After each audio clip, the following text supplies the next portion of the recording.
reaksi yang kedua atau anabolisme, yaitu jalur biosintesis. Jalur ini merupakan proses kebalikannya. Jadi beberapa macam metabolit seperti pirufat, asetil CoA, dan senyawa intermediate dalam siklus asam sitrat yang berfungsi sebagai senyawa awal untuk biosintesis berbagai produk. Lalu di sini ada sebagai penyedia utama dari energi metabolik, ATP memberikan energi kimiawi untuk mendorong reaksi endergonik yang memerlukan energi dan melaksanakan kerja mekanik atau gerakan, dan juga memberikan panas untuk membantu mempertahankan suhu tubuh. Ligase merupakan contoh dari hubungan eksergonik-endergonik yang ditemukan dalam sistem kehidupan karena penyambungan dari dua molekul yang dikatalisis oleh kelas enzim ini merupakan suatu reaksi energonik dan memerlukan energi yang dilepaskan oleh suatu reaksi eksergonik. Contohnya adalah hidrolisis ATP. Salah satu tahap metabolisme adalah glikolisis sebagai dua jalur sekaligus dalam degradasi karbohidrat baik dalam sel aerob maupun anaerob. Nah, dalam jalur ini pirufat sebagai hasil glikolisis akan ditangani secara berbeda. Jadi ada yang anaerob di sini dan juga ada yang aerob. Jalur anaerob mengarah ke berbagai produk termasuk laktat dan etanol, sedangkan kalau aerob akan menghasilkan asetil CoA dan nantinya akan jadi karbon dioksida dan juga menjadi siklus asam sitrat. Lalu selanjutnya ada gluconeogenesis. Jadi gluconeogenesis merupakan mekanisme yang merubah senyawa-senyawa bukan karbon menjadi glukosa atau glikogen. Nah, misalnya glukosa yang dibentuk dari glukosa 6-fosfat dengan bantuan enzim glukosa 6-fosfatase. Tetapi tidak selanjutnya gluconeogenesis juga memenuhi kebutuhan tubuh akan glukosa pada saat karbohidrat tidak tersedia dengan jumlah mencukupi di dalam makanan. Karena pasokan glukosa yang terus-menerus sangat dibutuhkan sebagai sumber energi, glukosa juga dibutuhkan untuk jaringan adiposa sebagai sumber gliserol dan juga mempertahankan kadar senyawa-senyawa antara pada siklus asam sitrat dalam jaringan tubuh. Nah, mekanisme gluconeogenesis dipakai untuk membersihkan berbagai produk metabolisme juga.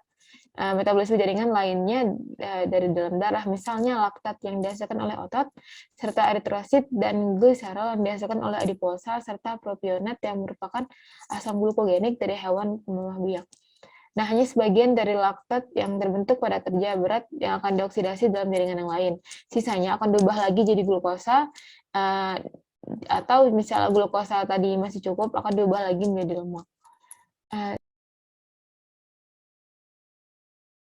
Sekian pemaparan dari saya kembalikan ke moderator. Terima kasih. Baiklah, terima kasih. Selanjutnya kita lanjutkan dengan LI obesitas. Kepada teman-teman yang bertanggung jawab atas LI tersebut, dipersilakan untuk raise hand. Maaf moderator, Siap, Pak. kita ini kan blok biokimia, ya. Tadi pembahasan tentang energi itu, saya tidak melihat mekanisme biokimianya. Contohnya tadi ada aerob, kemudian ada anaerob, kemudian ada pembentukan laktat. Saya belum melihat mekanisme biokimia di dalamnya. Selain LI obesitas, ada LI apa lagi? Ada LI hasil pemeriksaan fisik dan lab, kontrol enzim dan hormon dalam proses pembentukan energi, metabolisme karbohidrat, lipid, protein, pingsan, sama mekanisme pusing, letih, dan pegal-pegal, Pak. Oke, mungkin obesitas ini kita skip dulu, lari ke metabolisme karbo, protein, dan lemak, kemudian lanjut dengan apa tadi, kontrol apa? Kontrol enzim dan hormon dalam proses pembentukan energi. Ya, jadi saya minta metabolisme karbo, protein, dan lemak dimajukan dulu, kemudian dilanjut dengan LI kontrol tadi, kontrol hormon dan enzim ya, dalam metabolisme. Silakan, biar ada urutan yang sinambung antara metabolisme, pembahasan metabolisme, kemudian spesifik ke setiap komponen, lanjut ke bagian kontrolnya. Ya. Baik, Pak. Ya. Baiklah, teman-teman. Selanjutnya kita akan lanjutkan dengan metabolisme karbohidrat terlebih dahulu. Kepada teman-teman yang bertanggung jawab atas LI tersebut, dipersilakan untuk raise hand. Tolong deh ya, Anda paparkan tentang reaksi biokimia, karena ini blok kimia ya, bukan blok fisiologi. Jadi kalau menurut Anda ada yang kurang, ya teman-teman lain bisa sembari searching. Ya, kita mau pembahasan tentang biokimia sesuai blok Anda sekarang. Ya, oke lanjut. Baik, Pak. Baiklah, kepada Saudari Rifda Alfira dipersilakan untuk memaparkan LI. Baik, terima kasih moderator. Saya izin share screen. Baiklah, metabolisme karbohidrat. Yang pertama, pengertian metabolisme karbohidrat. Metabolisme adalah reaksi yang dikatalisis oleh enzim intraseluler, lebih khusus lagi. Metabolisme bukanlah proses acak, tetapi proses yang sangat terintegrasi dan terkoordinasi. Metabolisme memenuhi tujuannya dan melibatkan interaksi banyak sistem multi-enzim. Karbohidrat merupakan salah satu zat gizi yang dibutuhkan manusia untuk menghasilkan energi dalam tubuh manusia. Karbohidrat sebagai nutrisi serupa dalam kimia dan fungsi, tetapi ditetapkan sebagai kelompok zat organik dengan struktur molekul yang terdefinisi dengan baik. Semua karbohidrat terdiri dari unsur karbon, C, hidrogen H, dan oksigen O. Karbohidrat dalam bentuk gula dan pati merupakan mayoritas dari total asupan kalori makanan. Sebagian besar spesies hewan termasuk manusia dan berbagai mikroorganisme. Karbohidrat juga merupakan pusat metabolisme tumbuhan hijau dan organisme fotosintetik lainnya. Ini menggunakan energi matahari untuk mensintesis karbohidrat, CO2 dan H2O. Sejumlah besar pati dan karbohidrat lainnya yang dihasilkan selama fotosintesis adalah sumber utama energi dan karbon untuk sel non-fotosintetik di dunia hewan, tumbuhan, dan mikroorganisme. Karbohidrat memiliki fungsi biologis penting lainnya.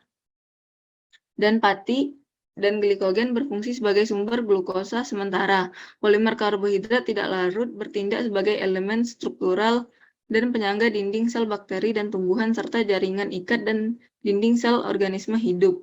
Karbohidrat lain bertindak sebagai pelumas untuk sendi rangka, sebagai perekat sel-sel, dan sebagai senyawa yang memberikan spesifisitas biologis pada permukaan sel hewan. A. Katabolisme. Katabolisme adalah reaksi pemecahan atau pembongkaran senyawa kompleks menjadi senyawa-senyawa yang lebih sederhana dengan menghasilkan energi yang dapat digunakan organisme untuk melakukan aktivitasnya. Fungsi reaksi katabolisme adalah untuk menyediakan energi dan komponen yang dibutuhkan oleh reaksi anabolisme. Katabolisme penguraian dari masing-masing nutrien untuk menghasilkan energi utama, karbohidrat, lipid, dan protein. Berlangsung secara bertahap melalui sejumlah reaksi enzimatik yang berurutan.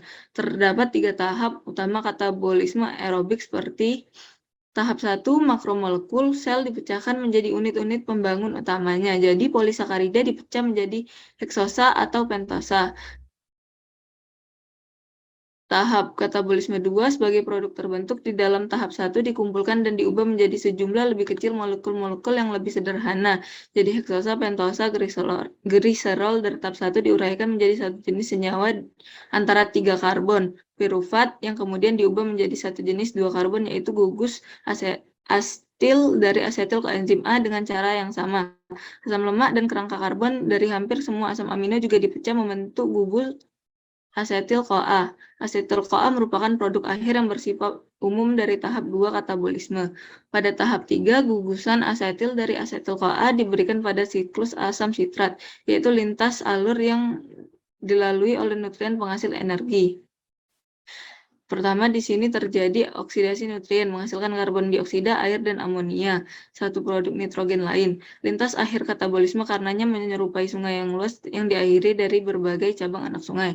B. Anabolisme. Anabolisme terdiri dari 3 tahap dasar, diantaranya produksi prekursor seperti asam amino, monosakarida, dan nukleotida. Aktivasi senyawa-senyawa menjadi bentuk reaktif menggunakan energi dari ATP dan penggabungan prekursor tersebut menjadi molekul kompleks seperti protein, polisakarida, lemak, dan asam nukleat. Anabolisme atau biosintesis adalah suatu proses yang berkebalikan dari katabolisme, di mana anabolisme bertujuan untuk menyusun dari struktur yang sederhana menjadi struktur yang kompleks. Metabolisme juga dibagi menjadi 2 bagian, yaitu metabolisme primer, melibatkan ratusan enzim. Contohnya lintasan glikolisis yang memecah molekul glukosa menjadi asetil koenzim A. B. Metabolisme sekunder, lintasan atau jalur yang terjadi bukan dalam kehidupan tertentu, misal mikroba dan tanaman. D. Glikolisis dan gluconeogenesis. 1. Glikolisis. A. Pengertian glikolisis.